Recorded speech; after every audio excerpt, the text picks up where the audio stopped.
सोरगो आरो पृथिबियाव जिसु ख्रिस्टनि बाखनाय जानाय जाथों आमेन। गोथां गोथार गोदै जिसु ख्रिस्टनि मुङै साफ्रोमखौबो खुलुमहरदों आरो लोगोसेयैनो दिनैनि नैबे गोदान भिडिअनि गेजेरजों साफ्रोम नायगिरि नोंथांमोनखौ बरायदों। अनजाग्रा प्रियफोर, फैदो दिनै जोङो आरोबाव मोनसे सोमोनांथाव बाथ्राखौ नायदोनि। बे जाहैबाय जिसु ख्रिस्टआ जेब्ला बुहुमाव दङमोन, मिनिस्ट्रि मावदोंमोन, बै समाव गोबां गावनि सेलाफोर आरो गावखौ अनग्राफोर आरो जिसु ख्रिस्टखौ उनसंग्राफोरनो गोबां बाथ्राफोरखौ फोरोंदोंमोन। बे बाथ्राफोरनि गेजेरावनो आङो दिनै नोंथांमोननो लागै गोसोखांहोनो थाखाय मोनबा बाथ्रा लानानै फैदों। जि मोनबा बाथ्राखौ जोङो जिउआव लायोब्ला आत्मिक जिउआ जौगालांगोन आरो जोंनि थांना थानाय समाव गोबां सुख शान्ति होगोन आरो जोंनि जिउआव गोबां जौगानायखौ लानानै फैगोन। बेबायदि जिसु ख्रिस्टनि मोनबा फोरोंनायखौ गोसोखांहोनो होननानै आङो दिनै लानानै फैबाय। दे अब्ला अनजाग्रा प्रियफोर, समखौ आद्रि खालामाब्लानो थोंजोङैनो बाथ्रा फारसे आवगायलांनो हास्थायदों। नाथाय बेखिनियावनो खावलायनो हास्थायबाय, सोरबा जुदि आंनि चेनेलाव गोदान फैदोंब्ला अन्नानै आंनि चेनेलखौ साबस्क्राइब खालामना लागोन, जेन फैबाय थानाय समफोराव इसोरनि बाथ्राफोरखौ नोंथांमोना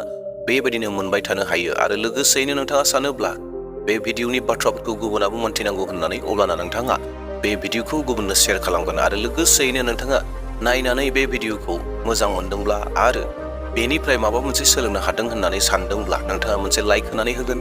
नोंथांनि लाइक होनाया आंखौ गोबां थुलुंगा होयो गोदान गोदान भिडिअ बानायनो थाखाय। दा बेयावहाय मोनसे लाइकखौ होनानै गालांगोन। दे अब्ला प्रियफोर, भिडिअखौ जागायजेनलांदोनि। जे जिसु ख्रिस्टनि बबे बबे फोरोंनाय बाथ्राफोरा जोंखौ गोबांनिख्रुइ गोबां थुलुंगा होनो हागौ। मोनबा बिसय लानानै फैदों जिसु ख्रिस्टनि मोनबा फोरोंनाय। बे मोनबा फोरोंनायखौ जोङो मोनफा मोनफा नायलांदोनि। दा नाम्बार 1 जिसु ख्रिस्टनि फोरोंनाय, बेनो जाहैबाय अननाय आरो निमाहा होनाय, प्रेम और क्षमा, लाभ एन्ड फरगिभनेस। जिसु ख्रिस्टआ बे बाथ्राखौ माब्ला बुंदोंमोन? बे जाहैबाय जेब्ला जिसु ख्रिस्टआ हाजोआव बाथ्रा बुंदोंमोन, फोरोंदोंमोन। बै समाव हाजोआव बाथ्रा बुंबाय थानाय समाव बुंदोंमोन। आरो बे जाहैबाय गोबां मानसिफोरखौ जिसु ख्रिस्टआ फोरोंदोंमोन आरो लोगोसे गावजों सायख'जानाय सेलाफोरनो बे बाथ्राखौ फोरोंदोंमन। बे बिषयाव इसोरनि बोसोना बेबायदि बुङो, माथाय 5:43 आरो 44 सिरि। नोंसोरो बे बाथ्राखौ खोनाबाय, गावनि फारा फुरुसिफोरखौ अन आरो बिसारुफोरखौ मुगै। नाथाय आङो नोंसोरखौ होनो, गावनि बिसारुफोरखौ अन आरो नोंसोरखौ नासयग्राफोरनि लागै आरज खालाम। जि समाव जिसु ख्रिस्टआ बाथ्रा बुंदोंमोन, बै समाव मानसिफोरनि गोसोफोरा माबायदिमोन? बे जाहैबाय केबल गावनि फारा फुरुसिफोरखौ अननाय आरो दुश्मनफोरखौ, बिसारुफोरखौ मुगैनाय बाथ्राफोरा दंबाय थायोमोन एबा दङमोन आरो बेबायदिनो सोलिबाय थादोंमोन। नाथाय जिसु ख्रिस्टआ बैयाव बिनि उल्थायैसो फोरोंदों। बे जाहैबाय मानसिफोरनि साननायनि उल्थायै अपोजिटआव बाथ्राखौ बुंदों। बे जाहैबाय मा? गावनि बिसारुफोरखौ अन आरो नोंसोरखौ नासयग्राफोरनि लागै आरज खालाम। बे बोसोनखौ जिसु ख्रिस्टआ बयनोबो फोरोंदोंमोन आरो सोमोनांहोदोंमोन। आरो थारैनो बे बाथ्राया गनायजाथावना। दिनै जोङो जुदि जिसु ख्रिस्टनि बे फोरोंनायखौ जुदि लायोब्ला जोंनि न'खरफोराव सुख शान्ति जागोन, आत्मिक जिउआ बोलोगोरा जागोन, जिउआव जौगालांगोन। मानोना जोंनि जिउआव जेब्ला जोङो जोंनि सुथुरखौ निमाहा होगोन, जेब्ला जोंनि सुथुरखौ अनगोन, अब्लाना जोंहा सुथुर गैयै जागोन। अनजाग्रा प्रियफोर, जों साफ्रोम फोथायारिफोरनि गेजेराव मुगैज्लायनाया थानाय नङा, नांज्लायनाया थानाय नङा, एना एनिया थानाय नङा। मानोना जोङो माबा मोनसे जायोब्लानो, माबा मोनसे गोरोन्थि जायोब्लानो जोङो बेजों बे निमाहा होज्लायलायो, आरज खामज्लायलायो, अनज्लायलायो। बिसारुफोरनि थाखाय जोङो अनज्लायलायनानै जोङो आरज खालामो। अब्ला बोरै असान्ति फैनो? जिसु ख्रिस्टनि फोरोंनायनि ओंथिया बेनोमोन जे जोंनि गेजेराव मोनसे मोजां समायना आबहावाखौ बानायनो थाखाय जोङो बेजों बे निमाहा होज्लायनांगौ, बिसारुफोरखौ अननांगौ, बिसारुफोरखौ निमाहा होनांगौ आरो बिसारुफोरनि थाखाय निमाहा होनायनि गेजेरजों आरज खालामनांगौ। साननानै नायनायसाय, प्रेक्टिकेलि अनजाग्रा प्रियफोर, जेब्ला जों बेबायदि खालामगोन अब्ला जोंनियाव बेसे सुख शान्ति जागोन। जोङो सासे धोरोमिया जागोन, आत्मिक जिउआव जौगालांगोन। जोंनि न'खराव, जोंनि मण्डलियाव, बेक्तिगत जिउआव सान्तियानो सान्ति थागोन। मानोना सुथुर गैयै जिउ जागोन। दानाबा फैदो जिसु ख्रिस्टनि नैथि फोरोंनाय बाथ्रा, बे जाहैबाय गुरै जानाय, बिनम्रता, हिउमिलिटी। बे बाथ्राखौ जिसु ख्रिस्टआ माब्ला बुंदोंमोन? बे जाहैबाय जिसु ख्रिस्टआ फरिसीफोरखौ लानानै बुंदोंमोन जाहैबाय जे फरिसीफोरा गावखौ धोरोमिया दिन्थिनो थाखाय गावखौनो गोजौ खालामोमोन। जे जोङो आयेननि बाथ्रा रोंनाय, गासै आयेननि बाथ्राफोरखौ रोंगौ, बेबायदि गावखौ दुगायै दिन्थियोमोन, गोजौ दिन्थियोमोन। दा बेयावहाय बेखौ लानानै जिसु ख्रिस्टआ फरिसीनि बाथ्राखौ बुंदोंमोन आरो बे बाथ्राखौ गावनि सेलाफोर आरो बेनि उनाव जिसु ख्रिस्टखौ उनसंग्रा गोबां मानसिफोरनि गेजेराव बे बाथ्राखौ बुंदोंमोन। बेनिखायनो जिसु ख्रिस्टआ बे बिसयाव माथाइनि 23:12 सिरियाव ओरैहाय बुंबाय, जायहा गावखौ गेदेर खालामनानै लायो बियो फाहायजागोन आरो जायहा गावखौ फाहायगोन बियो फोजौजागोन। इसोरनि साननाय, इसोरनि मावनाय आरो मानसिनि साननाय आरो मानसिनि मावनायजों माब्लाबाबो खाबजाया। आकाश पातालनि फाराग दङ। मानसिफोरा सानो गावखौ दुगा दिन्थिनो, मानसिफोरा सानो गावखौ गुबुननियाव गोग्गाहै दिन्थिनो।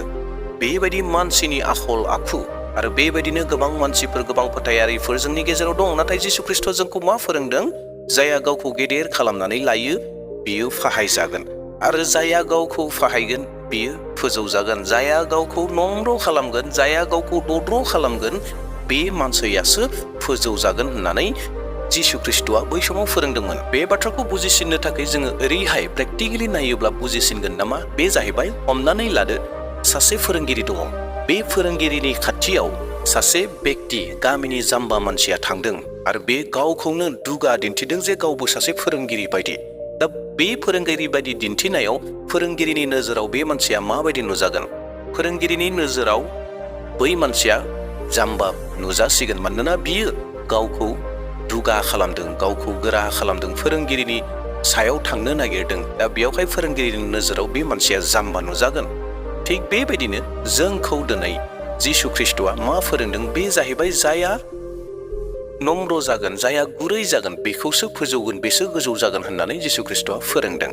दे अब्ला प्रियफोर, जोङो नैथि जिसु ख्रीष्टनि फोरोंनाय बाथ्राखौबो नायबाय। दानाबा जिसु ख्रीष्टनि थामथि फोरोंनाय बाथ्राखौ नायदोनि। बे जाहैबाय इसोरनि रायजोनि बाथ्रा। स्वर्ग की राज्य का महत्व, द किंगडम अफ गॉड। बे बाथ्राखौ जिसु ख्रीष्टआ गावनि चेलाफोरनो आरो चेलाफोरजों लोगोसे गोबां गावखौ अनग्रा आरो गावनि उन उन थांफानाय सुबुंफोरनो बे बाथ्राखौ फोरोंदोंमोन। बेनिखायनो जिसु ख्रीष्टआ बे बिषयाव माथाइनि 6:33 सिरियाव ओरैहाय बुंदोंमोन, नाथाय इसोरनि रायजो आरो बिनि धोरोमखौ नायगिरग्रो, अब्लानो बियो बेफोर गासैखौबो नोंसोरनो होदेरगोन। प्रेज द लर्ड।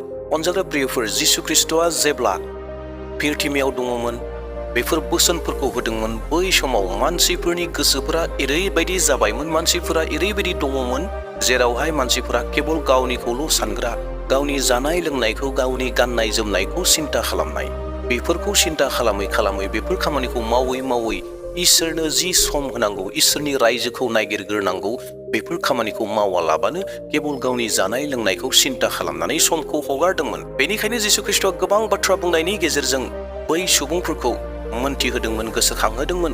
जाय मानसिफोरा दिनै पृथ्वीयाव दङ, गासैखौबो इसोरा सोरजिदों। इसोरा जुदि सोरजिदोंब्ला इसोरा बयनोबो जाहोनो, गानहोनो, जोमहोनो हायो। नाथाय बेफोर गासैनि सिगाङाव फोथायारिफोर, सुबुंफोर गासैबो माखौ नागिरग्रोनांगौ? बे जाहैबाय इसोरनि रायजोखौ नागिरग्रो।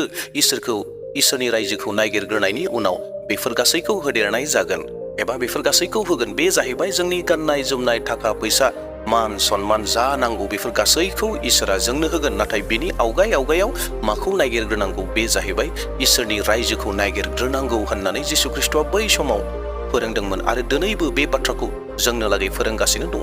दिनैनि मानसिफोराबो, पृथ्वीनि मानसिफोराबो दिनै गोबां फोथायारिफोर दङ, जायफोरा जानाय लोंनाय, गाननाय जोमनाय, थाखा फैसानि फारसेल' खारगासिनो दङ, इसोरनि रायजोखौ नागिरनो रोङाखै।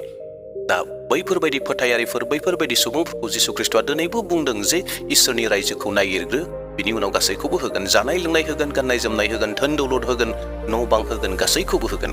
जिसु ख्रीष्टनि बुंनायनि ओंथिया बेमोन। दे दानाब्ला जोङो थांदोनि ब्रैथि जिसु ख्रीष्टनि फोरोंनाय बाथ्रा। बेनो जाहैबाय सैथो सेवा खालामनाय, ट्रु सार्भिस, सच्ची सेवा। बे बाथ्राखौ जिसु ख्रीष्टआ गावनि 12 चेलाफोरनो फोरोंदोंमोन जे सैथो सेवा खालामनाया जोंनि खामानि, गुबुनखौ सेवा खालामनाया जोंनि खामानि, गुबुननो मदद होनाया, हेफाजाब होनाया जोंनि खामानि। बेखौ जिसु ख्रीष्टआ गावनि 12 चेलाफोरनो फोरोंदोंमोन। बे बिषयाव इसोरनि बोसोना ओरैहाय बुङो, माथाइ 20:28 सिरि, मानोना मानसिनि फिसा हौवाया दाव दाव खालामजानो फैयाखै, बियो गुबुनखौ दाव दाव खालामनो आरो गावनि जिउखौ होनानै गोबां मानसिफोरखौसो बासायनो फैदों। प्रेज द लर्ड। जिसु ख्रीष्टआ बिनि गेजेरजों गावनि चेलाफोरखौ माखौ फोरोंदों? दिनै जोङो जिसु ख्रीष्टनि चेला, बे बाथ्राया जोंनो लागै। दा बेनि गेजेरजों जिसु ख्रीष्टआ माखौ फोरोंदों जाहैबाय, बे जाहैबाय जों जिसु ख्रीष्टखौ मोननाया मान सन्मान मोननो थाखाय, गुबुनफोरनिफ्राय उल्था सेवा मोननो थाखाय नङा। नाथाय जोङो जिसु ख्रीष्टखौ मोननायनि उनाव जोंसो गुबुनखौ सेवा खालामनांगोन। जोंनि गुबुनफोरखौ मदद होनायनि गेजेरजों, गुबुनफोरखौ हेफाजाब होनायनि गेजेरजों, गुबुनफोरनो लागै खामानि मावनायनि गेजेरजों जोङो बासायजानायनि राहा लामाखौ दिन्थिनांगोन। जिसु ख्रीष्टखौ जोंनि मावनाय दांनाय, हेफाजाब होनायनि गेजेरजों, गुबुनखौ सेवा खालामनायनि गेजेरजों जोङो जिसु ख्रीष्टखौ दिन्थिनानै होनो हायो, आरो बासायजानायखौ जोङो बिनि गेजेरजों नुहोनो हायो। गोबां समाव मानसिनि आखलफोरा उल्था जानो नागिरो जे जोंसो उल्थायै गोबांनिख्रुइ गोबां सेवा मोननो हास्थायो, गुबुननिफ्राय दावदावखौ मोननो हास्थायो, गुबुननि बा बुंनायखौ जोङो मोननो हास्थायो। बेफोरबायदि गोसोफोरा जोंनियाव फैयो, नाथाय जिसु ख्रिस्टनि बुंनायफ्रा जोंनि साननायनिख्रुइ जोंनि मावनायनिख्रुइ कमप्लिटलि अपोजिट। बे जाहैबाय जोंसो गुबुनखौ सेवा खालामनांगौ आरो बे सेवा खालामनायनि गेजेरजों बासायजानायनि राहा लामाफोरखौ गुबुना जेन नुनो हायो आरो बासायजानायखौ जेन मोनो, जिसु ख्रिस्टखौ जेन मोनो, बेनि थाखाय जों बे खामानिखौ मावनांगौ। बे दानाब्ला जोङो जोबथा बाथि जिसु ख्रिस्टनि फोरोंनाय बाथ्राखौ नायदोनि, बेनो जाहैबाय फोथायनाय आरो आरज, बिश्वास और प्रार्थना, फेथ एन्ड प्रेयार। बे बाथ्राखौ जिसु ख्रिस्टआ गावनि सेलाफोरनो होदोंमोन जेब्ला जिसु ख्रिस्टआ फिथाइ थायनो रोङै दुमब्रु दंफांनि सायाव साव होदोंमोन। बै समाव बुंनाय बाथ्रा, बै समाव फोरोंनाय बाथ्रा। जिसु ख्रिस्टआ जेब्ला मन्दिर फारसे फैबाय थादोंमोन, बै समाव लामायाव जिसु ख्रिस्टआ उखैदोंमोन आरो उखैनायखाय बियो दुमब्रु दंफांखौ नुहुरदोंमोन आरो फिथाइखौ जानो थाखाय जिसु ख्रिस्टआ दंफां साखाथियाव फैदों, नाथाय दंफाङाव फिथाइ गैयामोन। बेखौ नुनानै जिसु ख्रिस्टआ दंफांखौ साव होदों, दिनैनिफ्राय रावबो बे दंफांनिफ्राय फिथाइ दा मोनजाथों होननानै, आरो बिसोर बिनिफ्राय थांबाय। जेब्ला जिसु ख्रिस्ट आरो बिनि सेलाफोरा मन्दिरनिफ्राय गिदिंनानै फैफिनबाय, अब्लाना नुबाय जे दंफाङा रोदानिफ्राय लानानै गोजौसिम रानलांबाय। बै समावनो जिसु ख्रिस्टआ बे बाथ्राखौ बुंदोंमोन जे मार्कुसनि 17:24 सिरि, बेनिखायनो आङो नोंसोरखौ होनो, जेब्ला नोंसोरो माबाफोर मोननो हास्थायनानै आरज खालामो, अब्ला आरज खालामनाय बादि मोनखाबाय होननानै फोथायदो, अब्लानो नोंसोरो जेखौ हास्थायदों बेखौनो मोनगोन। प्रेज द लर्ड। जिसु ख्रिस्टआ मा एसे सोमोनांथाव, मा एसे मोजां बाथ्राखौ गावनि सेलाफोरनो फोरोंबाय, आरो बे बाथ्राखौनो दिनै जोंनोबो फोरोंगासिनो दङ जे आरजआ जाहैबाय जिसु ख्रिस्टजों सावरायनाय मोनसे राहा लामा, मोनसे माध्यम। बेनि गेजेरजों जोङो जिसु ख्रिस्टनियाव सावरायो आरो बे सावरायनायाव जोंनि गोनांथि जानायफोरखौ जोङो बुंनानै लायो। जोङो फंफ्रोमबो बाथ्राफोरनि गेजेरजों जोङो जिसु ख्रिस्टनो मोनथिहोयो। दा बै बुंनाय बाथ्राफोरखौ जोङो मा बिदों, बेफोर गासै बाथ्राफोरखौ जोङो फोथायनांगोन जे जोङो मोनखाबाय होननानै। जेरैहाय जिसु ख्रिस्टआ जेब्ला बै दंफांखौ सावहोदोंमोन, बै समाव दंफाङा रानदोंमोन आरो बिनि उनावनो जिसु ख्रिस्टनि सेलाफोरा जिसु ख्रिस्टनाव सोंदोंमोन बे बोरै जाखो होननानै। बिनि उनावनो जिसु ख्रिस्टआ फिननायखौ होदोंमोन, फोथायनांगोन जि आरजआव बिदों बेखौ फोथायो होननानै। दा बेवहाय अनजाग्रा प्रियफोर, दिनै जोङो आरज खालामो। आरज खालामनाया जाहैबाय जोंनि गोनांथिथार खामानि, जोंनि मावनांगौ, मानोना जिसु ख्रिस्टजों जोङो सावरायनाय जायो। दा बेवहाय सावरायनायाव जोङो जिखौ बुंबाय बेखौ मोनबाय होननानै जोङो फोथायथारनांगोन। अब्ला प्रियफोर, बेफोरनो जाहैबाय गासै मोनबा जिसु ख्रिस्टनि फोरोंनाय। गोबां फोरोंनायफोर दङ, गोबांनि गेजेराव दिनै बे भिडिअनि गेजेरजों आं केबल मोनबाखौल' लानानै फैदों।